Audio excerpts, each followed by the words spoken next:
Hi friends, welcome back to Jayashree mom's vlogs YouTube channel. So ಎಲ್ಲ ಹೇಗಿದ್ದೀರಾ? So ಇವತ್ತಿನ ಬೆಳಗಿನ ವ್ಲಾಗನ್ನು ಶುರು ಮಾಡ್ತಾ ಇದ್ದೀನಿ. ಸೊ ಇವತ್ತು ಅಕ್ಷಯ ತೃತೀಯ. ಸೊ ಅಕ್ಷಯ ತೃತೀಯ ಅಂದರೆ ಸಾಕು, ಎಲ್ಲ ಮಕ್ಕಳಿಗೂ ಒಂಥರ ಹಬ್ಬದ ರೀತಿಯ ವಾತಾವರಣ. ಸೊ ಅದೇ ಥರ ನನಗೆ ತಿಳಿದ ಮಟ್ಟಿಗೆ ಅಕ್ಷಯ ತೃತೀಯ ದಿನ ಏನೆಲ್ಲ ಮಾಡಬೇಕು, ಯಾವ ಥರ ಪೂಜೆ ಮಾಡಿದ್ರೆ ಒಳ್ಳೆಯದಾಗುತ್ತೆ ಮನೆಗೆ, ಮತ್ತು ಏನೇನು ದಿನಸಿ ತರಬೇಕು ಅನ್ನೋದ್ರ ಬಗ್ಗೆ ಇವತ್ತಿನ ವಿಡಿಯೋ ಆಗಿರುತ್ತೆ. ಸೊ ಯಾರು ಕೂಡ ಸ್ಕಿಪ್ ಮಾಡಬೇಡಿ, ಸ್ಕಿಪ್ ಮಾಡಿದ್ರೆ ನಿಮಗೆ ಲಾಸ್ ಆಗುತ್ತೆ. ಸೊ ತುಂಬ ಒಳ್ಳೆಯ ಯೂಸ್ಫುಲ್ ಆದಂಥ ವಿಡಿಯೋ ಇದಾಗಿರುತ್ತೆ. ಸೊ ಅಕ್ಷಯ ತೃತೀಯ ದಿನ ನಾನು ಇವತ್ತು ಬೆಳಗ್ಗಿಂದ ಲಾಗ್ ಮಾಡ್ತಾ ಇದ್ದೀನಿ. ಸೊ ನೀವೇನು ಮಾಡಿ ಅಂತ ಹೇಳಿದ್ರೆ, ನಾನು ಇವಾಗ ವಿಡಿಯೋ ಇದನ್ನು ಪೋಸ್ಟ್ ಮಾಡ್ತೀನಿ 6 o'clockಗೆ. ಸೊ ನೀವೇನು ಮಾಡಿ, ಇವಾಗ ಸಂಜೆ ಪೂಜೆ ಮಾಡೋರಿದ್ರು ಕೂಡ ಮಾಡಬಹುದು, ಅಥವಾ ನಾವು ನಾಳೆ ಬೆಳಗ್ಗೆ ಮಾಡ್ತೀವಿ ಅನ್ನೋರಿದ್ರು ಕೂಡ ಮಾಡಬಹುದು. ತುಂಬ ಒಳ್ಳೆಯದಿದೆ. ಇವತ್ತು ಬೆಳಗ್ಗೆಯಿಂದ ಶುರುವಾಗಿರುವಂಥ ಅಕ್ಷಯ ತೃತೀಯ ನಾಳೆ 7:30ವರೆಗೂ ಕೂಡ ಇದೆ. ಸೊ ಯಾರಿಗೆಲ್ಲ ಮಾಡಬೇಕು ಅಂತ ಆಸೆ ಇದೆ ಎಲ್ಲರೂ ಕೂಡ ಮಾಡಬಹುದು. ಸೊ ನನ್ನ ತಿಳಿದ ಮಟ್ಟಿಗೆ ನಾನು ಯಾವ ಥರ ಪೂಜೆ ಮಾಡ್ತೀನಿ, ಏನೆಲ್ಲ ತರ್ತೀನಿ ಐಟಮ್ ಮನೆಗೆ, ಯಾವ ಥರ ಶುಭ ಆಗುತ್ತೆ ಅನ್ನೋದ್ರ ಬಗ್ಗೆ ನಿಮ್ಮ ಜೊತೆ ಶೇರ್ ಮಾಡ್ಕೊಳ್ತೀನಿ, ಓಕೆನಾ? ಸೊ ಮೊದಲಿಗೆ ಇವತ್ತು ಬೆಳಗ್ಗೆನೇ ಶಾಪಿಂಗ್ ಹೋಗಿದ್ದೆ. ಸೊ ಹಾಗಾಗಿ ಎಲ್ಲವನ್ನು ತೊಗೊಂಬಂದಿದ್ದೀನಿ. ಸೊ ಏನೇನು ತಂದಿದ್ದೀನಿ ಅಂತ ತೋರಿಸ್ತೀನಿ.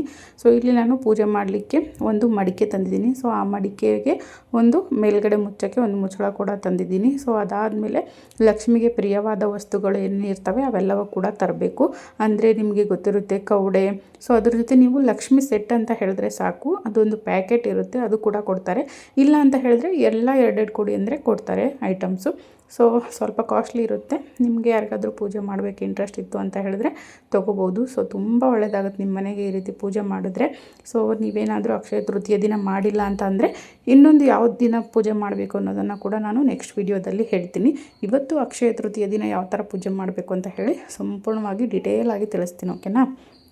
ಸೊ ಇವಾಗ ನಾನು ಮೊದಲಿಗೆ ಯಾವ ಥರ ಐಟಮ್ ತಂದರೆ ಮನೆಗೆ ಒಳ್ಳೆಯದಾಗುತ್ತೆ ಅಂತಂದರೆ, ಅಕ್ಷಯ ತೃತೀಯ ದಿನ ನಮ್ಮ ಹತ್ರ ಬಂಗಾರ ತೊಗೊಳಕ್ಕೆ ದುಡ್ಡಿಲ್ಲ, ನಾವು ಚಿನ್ನನೇ ತೊಗೋಬೇಕು, ಬೆಳ್ಳಿನೇ ತೊಗೋಬೇಕು ಅಂತ ಏನಿಲ್ಲ. ಸೊ ನಮ್ಮ ಯೋಗ್ಯತೆಗೆ ನಮಗೇನು ಬೇಕು ಸೊ ಅದನ್ನು ತೊಗೊಂಡ್ರೆ ಸಾಕು.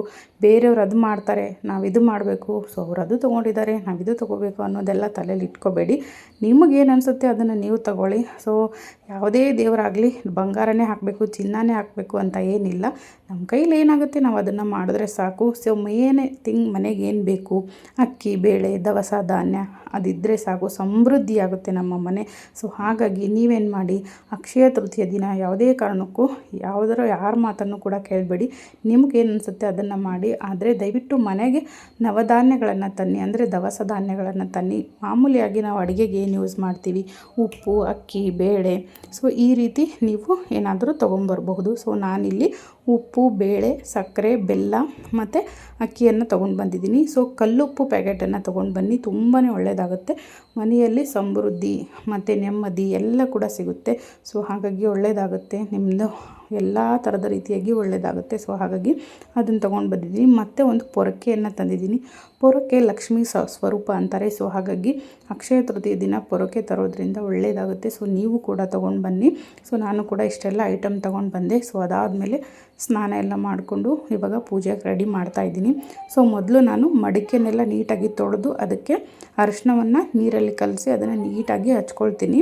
ಸೊ ಈ ರೀತಿ ಹಚ್ಕೊಳ್ಳೋದ್ರಿಂದ ನಾವು ವರ್ಷಾನುಗಟ್ಟಲೆ ಇಡಬೇಕಲ್ವ. ಸೊ ಹಾಗಾಗಿ ಯಾವುದೇ ರೀತಿಯಾಗಿ ಉಪ್ಪು ಬರೋದಾಗಲಿ ಆ ಥರ ಏನೂ ಆಗಲ್ಲ. ಬರುತ್ತೆ, ಬಟ್ ಲೇಟಾಗಿ ಬರುತ್ತೆ. ಸೊ ನೋಡಿ, ಆಲ್ರೆಡಿ ನಾನು ಹಳೇದು ಎತ್ತಿಕ್ಕಿದ್ದೀನಿ, ಅದು ಸ್ವಲ್ಪ ಬಂದಿದೆ, ಬರುತ್ತೆ, ಅಡ್ಜಸ್ಟ್ ಮಾಡ್ಕೊಳ್ಳಿ, ಏನೂ ಮಾಡೋಕ್ಕಾಗಲ್ಲ.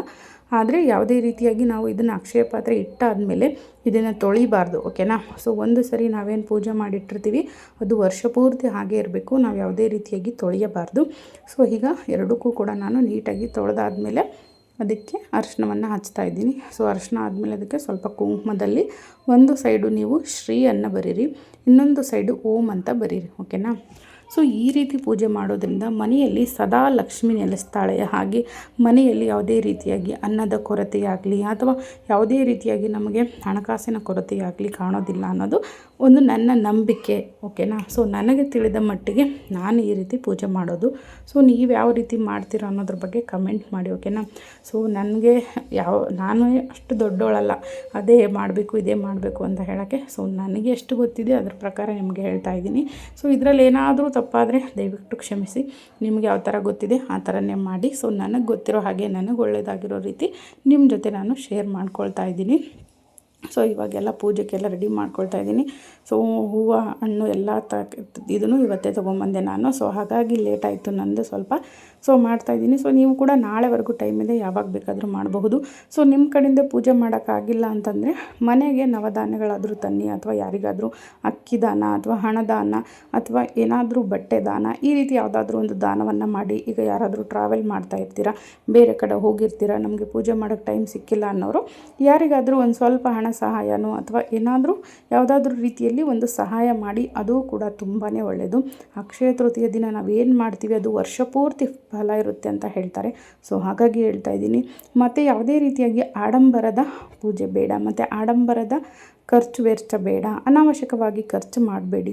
ನಮ್ಮ ಹತ್ರ ಇಲ್ಲಾಂದರೂ ಕೂಡ ಅದನ್ನು ಹೋಗಿ ಸಾಲ ಮಾಡಿ ತೊಗೊಳ್ಳೋದು ಅವಶ್ಯಕತೆ ಇಲ್ಲ, ಓಕೆನಾ. ಸೊ ಎಷ್ಟು ಅವಶ್ಯಕತೆ ಇರುತ್ತೆ ಅಷ್ಟು ಮಾಡಿದ್ರೆ ಸಾಕು. ಜಸ್ಟ್ ನಮಗೀಗ ಏನು ತೊಗೊಳಕ್ಕಾಗುತ್ತೆ, ನಮ್ಮ ಹತ್ರ ಈಗ ಕಾಸಿಲ್ಲ, ನಮಗೆ ಬಂಗಾರ ತೊಗೊಳಕ್ಕೆ ಬೇಡ ಅಂದ್ರೆ ಬೇಡ, ತೊಗೋಬೇಡಿ. ನಮ್ಮ ಹತ್ರ ಇದೇ ನಾವು ತೊಗೋತೀವಿ ಅಂದರೆ ಪರವಾಗಿಲ್ಲ, ತೊಗೋಬಹುದು. ಸಾಲ ಮಾಡಿ ನಾವು ಅದನ್ನು ತೊಗೊಂಡು ನಾವು ಅದನ್ನು ಆ ಸಾಲ ತೀರ್ಸೋಕ್ಕೆ ವರ್ಷಾನುಗಟ್ಲೆ ಗೊಳ್ಳಾಡೋದು ಬೇಡ. ಸೊ ಲಕ್ಷ್ಮಿ ನಮ್ಗೆ ಯಾವ ರೀತಿ ಒಲಿತಾಳೆ ಅನ್ನೋದು ಅವಳಿಗೆ ಗೊತ್ತಿರುತ್ತೆ. ಹಾಗಾಗಿ ನಾವು ಪೂಜೆ ಮಾಡಬೇಕು ಭಕ್ತಿಯಿಂದ ನೀವೇನೇ ಮಾಡಿದ್ರೂ ಕೂಡ ಅದು ಸಲ್ಲುತ್ತೆ ಅಂತಾರೆ. ಹಾಗಾಗಿ ನೀವೇನು ಮಾಡಿ, ಯಾವುದೇ ರೀತಿಯಾಗಿ ಸಾಲ ಸೋಲ ಏನೂ ಮಾಡಬೇಡಿ. ನಿಮ್ಮ ಕಡೆಯಿಂದ ಎಷ್ಟಾಗುತ್ತೆ ಅಷ್ಟು ಮಾತ್ರ ಮಾಡಿ ಸಾಕು. ಅನಾವಶ್ಯಕವಾಗಿ ಖರ್ಚು ಬೇಡ. ಬಂಗಾರ ತೊಗೊಳಕ್ಕಾಗಿಲ್ವಾ, ಬೇಡ, ನೆಕ್ಸ್ಟ್ ಇಯರ್ ತೊಗೊಳಮ್ಮ, ನೆಕ್ಸ್ಟ್ ತೊಗೊಳ್ಳುವಂಥ ಯೋಗ್ಯತೆ ನಮಗೆ ಕೊಡುವಮ್ಮ ತಾಯಿ ಅಂತ ಹೇಳಿಬಿಟ್ಟು ನೀವು ಬೇಡಿಕೊಳ್ಳಿ ಸಾಕು. ಸೊ ನಾನು ಮಡಿಕೆಗೆಲ್ಲ ಕುಂಕುಮ ಅರಿಶಿನ ಹಚ್ಚಿದ್ದಾಯಿತು. ಸೊ ಅದಾದಮೇಲೆ ಇದಕ್ಕೆ ಸ್ವಲ್ಪ ನಾನು ಕಲ್ಲುಪ್ಪನ್ನು ಸೇರಿಸ್ತಾ ಇದ್ದೀನಿ, ಓಕೆನಾ. ಸೊ ಯಾವುದೇ ರೀತಿಯಾಗಿ ನೀವು ನೈಸ್ ಉಪ್ಪು ಬರುತ್ತಲ್ಲ ಅದು ಹಾಕಬಾರ್ದು, ಕಲ್ಲುಪ್ಪನ್ನೇ ಹಾಕಬೇಕು. ಕಲ್ಲುಪ್ಪು ಹಾಕಿದ್ಮೇಲೆ ಒಂದು ಕೆಂಪು ವಸ್ತ್ರವನ್ನು ತಗೊಳ್ಳಿ, ವಸ್ತ್ರನೋ ಅಥವಾ ಬ್ಲೌಸ್ ಪೀಸು ಏನಂತೀರ ನೀವು, ಅದನ್ನು ಕೆಂಪು ಬಟ್ಟೆನ ತೊಗೊಂಡು ಅದನ್ನು ಕಟ್ ಮಾಡ್ಕೊಳ್ಳಿ. ಒಂದು 4 ಶೇಪು ಕಟ್ ಮಾಡಿಕೊಂಡು ಅದರಲ್ಲಿ ಒಂದು ಬೆಳ್ಳಿ ಕಾಯಿನು ಅಥವಾ ಗೋಲ್ಡ್ ಕಾಯಿನು ಯಾವುದಾದ್ರೂ ಒಂದು ಕಾಯಿನನ್ನು ಇಡಿ. ಸೊ ನಮ್ಮ ಹತ್ರ ಅದಿಲ್ಲ ಅಂದರೆ ಸ್ವಲ್ಪ ನಿಮ್ಮ ಹತ್ರ ಬೆಳ್ಳಿದ ಕಾಯಿನು ಏನಾದರೂ ಇರುತ್ತಲ್ವ, ಮೂಗುತಿ ಆಗಿರ್ಬೋದು ಅಥವಾ ಬೆಳ್ಳಿ ಐಟಮ್ ಏನಾದರೂ ಉಂಗುರ ಇರುತ್ತಲ್ವ, ಸೊ ಅದನ್ನು ಇಡ್ಬೋದು. ಅದು ಇಟ್ಟು ಅದಾದಮೇಲೆ ನಿಮ್ಮ ಕೈಲಿ ಎಷ್ಟಾಗುತ್ತೆ ಅಮೌಂಟು ಅಷ್ಟು ಅಮೌಂಟನ್ನು ಅದಕ್ಕೆ ಹಾಕಿ, ಓಕೆನಾ. ಸೊ ಆ ಅಮೌಂಟನ್ನು ಏನು ಮಾಡಬೇಕು ಅಂತ ನಾನು ನೆಕ್ಸ್ಟ್ ವಿಡಿಯೋದಲ್ಲಿ ತಿಳಿಸ್ತೀನಿ, ಓಕೆನಾ. ಸೊ ಸದ್ಯಕ್ಕೆ ಈ ಥರ ಮಾಡಿ. ಮತ್ತು ಲಕ್ಷ್ಮಿಗೆ ಪ್ರಿಯವಾದಂತಹ ಕವಡೆಗಳನ್ನೆಲ್ಲ ತಂದಿರ್ತೀರಲ್ವ, ಸೊ ಅದನ್ನು ಕೂಡ ಅದರಲ್ಲಿ ಹಾಕಿ. ಅದಾದಮೇಲೆ ಜವಾದಿ ಪೌಡ್ರ್ ಅಂತ ಗಂಧಿಗೆ ಅಂಗಡಿಲಿ ಸಿಗುತ್ತೆ, ಓಕೆನಾ. ಸೊ ಅದನ್ನು ಕೂಡ ನೀವು ಆ ಮಡಿಕೆಯಲ್ಲಿ ಹಾಕಬೇಕಾಗತ್ತೆ. ಸೊ ಅದನ್ನು ಹಾಕಿ ಎಲ್ಲವನ್ನು ಅದರಲ್ಲಿ ಹಾಕಿ ಇಡಬೇಕಾಗತ್ತೆ. ಸೊ ಮೊದಲು ಏನು ನೀವು ಯೂಸ್ ಮಾಡ್ಕೊಂಡಿರ್ತೀರ ಬೆಳ್ಳಿ ಕಾಯಿನು ಮತ್ತು ಬಂಗಾರದ್ದು ಏನಾದರೂ ಮೂಗುತಿ ಅಥವಾ ಏನಾದರೂ, ಸೊ ಅದನ್ನೇ ನೀವು ಕಂಟಿನ್ಯೂ ಮಾಡಬಹುದು, ಅದನ್ನೇ ಹಾಕ್ಬೋದು. ಆದರೆ ಕವಡೆಯನ್ನೆಲ್ಲ ಏನು ಮಾಡಬೇಕು, ನೀವು ವರ್ಷ ಚೇಂಜ್ ಮಾಡಬೇಕಾಗತ್ತೆ. ಯಾಕಂದರೆ ಅದ್ರ ಪವರ್ ಹೋಗಿರುತ್ತೆ ಅಂತ ಹೇಳ್ತಾರೆ. ಹಾಗಾಗಿ ನೀವು ಮತ್ತೆ ಇಟ್ಟಿರೋದನ್ನೇ ಇನ್ನೊಂದು ಸಾರಿ ಅದೇ ಇಡೋ ಹಾಗಿಲ್ಲ, ಮತ್ತು ನೀವು ಹೊಸದಾಗಿ ತಂದು ಇಡಬೇಕಾಗುತ್ತೆ. ಸೊ ನಾನು ಕೂಡ ಇಲ್ಲಿ ಹೊಸದಾಗಿ ಎಲ್ಲ ತಂದು ಮತ್ತೆ ಮಾಡ್ತಿರುವಂಥದ್ದು. ಸೊ ಇವಾಗ ಅದಾದಮೇಲೆ ಎಲ್ಲ ಹಾಕಿಟ್ಮೇಲೆ ಅದಕ್ಕೆ ಸ್ವಲ್ಪ ಅಡಿಕೆ ಎಲೆ ಇಟ್ಟು ಮತ್ತು ಹೂವನ್ನು ಇಡಬೇಕು ನೀಟಾಗಿ. ಸೊ ಈ ರೀತಿ ಚೆನ್ನಾಗಿ ಅಲಂಕಾರ ಮಾಡಿ, ನಿಮ್ಗೆ ಯಾವ ಥರ ಬೇಕೋ ಆ ಥರ ಅಲಂಕಾರ ಮಾಡ್ಕೊಳ್ಳಿ.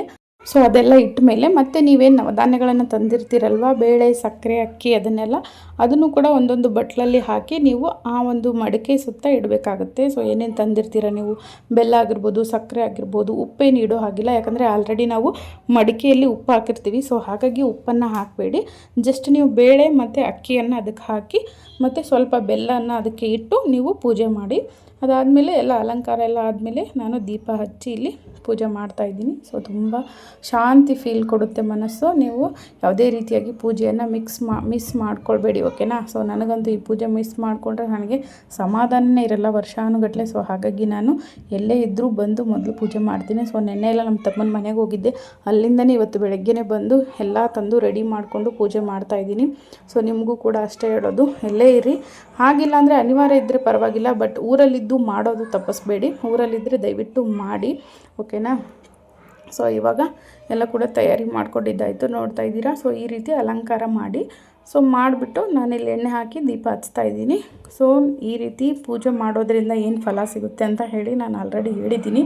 ಮತ್ತೊಂದು ಸಾರಿ ಹೇಳ್ತಿದ್ದೀನಿ, ಮನೆಯಲ್ಲಿ ಸಿರಿಧಾನ್ಯಕ್ಕಾಗಿರಬಹುದು, ಊಟಕ್ಕಾಗಿರ್ಬೋದು, ಅಥವಾ ಅನ್ನ ಕೊರತೆ ಇರೋದಿಲ್ಲ, ಮತ್ತು ನೆಮ್ಮದಿ ಆಗಿರಬಹುದು, ಮತ್ತು ಸುಖ ಸಂತೋಷ ಎಲ್ಲ ನೆಲೆಸುತ್ತೆ ಅಂತ ಹೇಳ್ತಾರೆ. ಸಂಪತ್ತು ಸಮೃದ್ಧಿ ಎಲ್ಲ ಕರೆಕ್ಟಾಗಿ ನೆಲೆಸುತ್ತೆ ಅಂತ ಹೇಳ್ತಾರೆ. ಸೊ ನನಗೆ ತಿಳಿದ ಮಟ್ಟಿಗೆ ನನಗೆ ಹೇಗೆ ಬೇಕೋ ಹಾಗೆ ಪೂಜೆ ಮಾಡ್ತೀನಿ. ಸೊ ನನಗೆ ಕಮೆಂಟ್ ಮಾಡ್ತಾಯಿದ್ರು ಜನ, ಅದು ಮಡಿಕೆ ಏನು ಅಂತ ಹೇಳಿ ಪೂಜೆಗೆ ಇಟ್ಟಿದ್ದು ನೋಡಿ.